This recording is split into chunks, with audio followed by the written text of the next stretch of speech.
At the beginning of the story, we see a man named Danny Dog who is tied with a leash around his neck like an animal. Danny is a human, yet he is treated like a dog. Since childhood, Danny has been trained to kill other humans. The moment the leash is removed from his neck, he turns extremely violent and begins killing people like a machine. He continues attacking everyone until his owner orders him to stop. Without the leash, Danny completely loses control and like a savage creature attacks anyone in his path except his owner. But the instant the leash is placed back around his neck, he becomes calm again. As long as Danny remains on the leash, he does not harm anyone.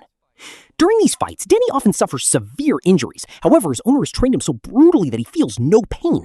In reality, Danny's owner Victor is a moneylender. When people fail to return his money on time, Victor removes Danny's leash and uses him to beat them. Afterward, Victor collects his money and warns him that next time he will not stop Danny so easily. Victor then takes Danny to other debtors who also owe him money. When they refuse to pay, Victor once again removes the leash from Danny's neck.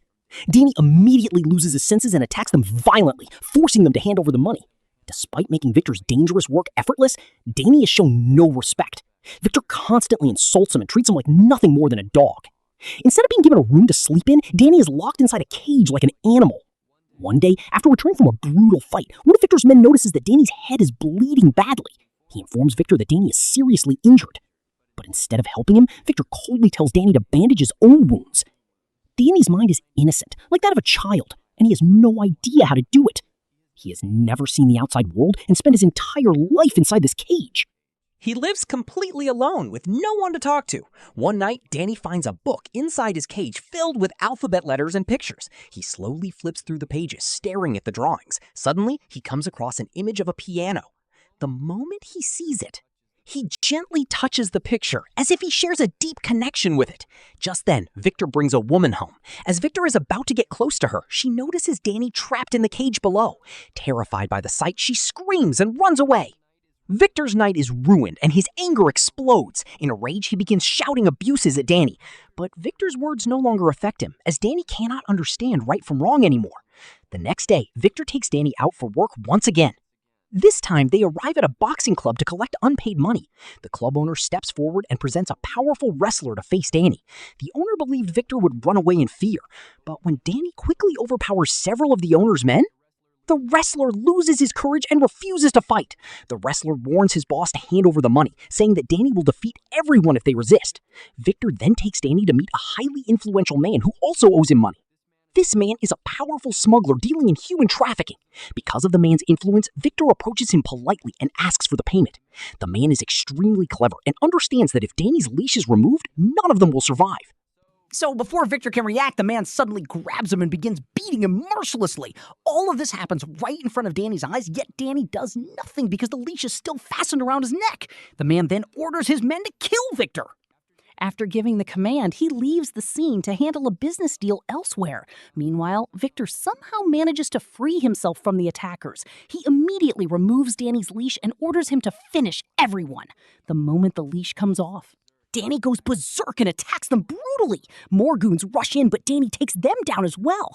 Victor then brings Danny to the location where the man is conducting his business deal. There, Danny grabs the man and throws him to the ground. All of the man's arrogance disappears instantly. Begging for his life, he tells Victor to take whatever he wants and spare him from Danny.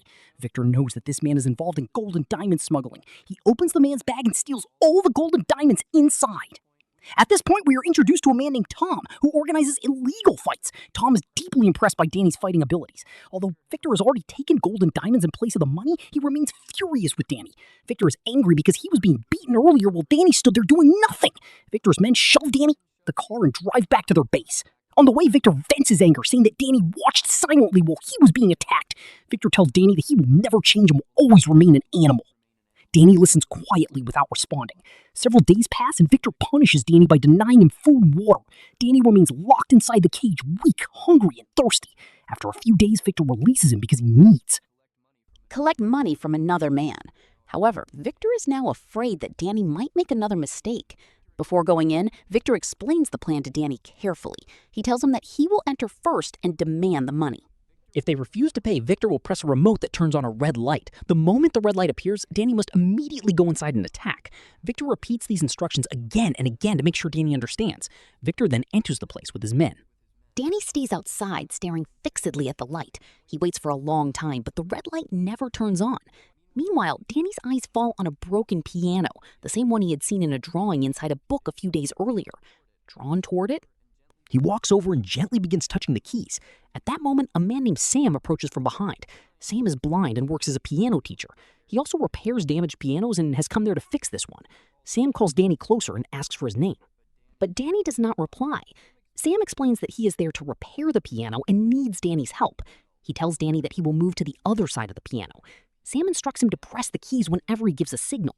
Danny begins playing as Sam starts tuning the piano from behind. Danny feels happiness while playing, and his mind drifts away from everything else. In the process, he completely forgets about the red light. After a while, Sam says that he hears a ticking sound and asks if Danny can hear it too. Hearing this, Danny suddenly turns his attention toward the light. He notices that the red light is blinking. Realizing the danger, Danny immediately runs toward Victor, but by the time he arrives, it is already too late. The thugs have brutally beaten Victor and left him badly injured. Victor, filled with rage, blames Danny for ignoring the red light for nearly half an hour. As punishment, Victor takes Danny back to the base. He locks Danny inside the cage and begins thinking of a harsher punishment. Just then, one of Victor's men approaches him and says that someone wants to meet him. Angry and disturbed, Victor initially refuses, but the man adds that the visitor is extremely wealthy and could bring them a large amount of money. Hearing this, Victor immediately changes his mind and agrees to the meeting. When the visitor enters, it is revealed to be Tom. the man who had watched Danny fight earlier, Tom tells Victor that he has seen Danny's fighting skills and is deeply impressed. He explains that he organizes a special fight every month. Tom promises that if Danny wins, Victor will earn more money than he has ever imagined. However, he also reveals that this is a brutal form of fighting where a fighter must kill the opponent to win. Already furious with Danny and seeking severe punishment, Victor accepts Tom's offer. The next day, Victor takes Danny to the underground fight venue. Tom introduces Victor to the opposing fighter and claims that no one has defeated him in the last 15 matches. The fighter appears tall, strong, and terrifying. As the fight begins, Victor removes Danny's belt and orders him to show his strength.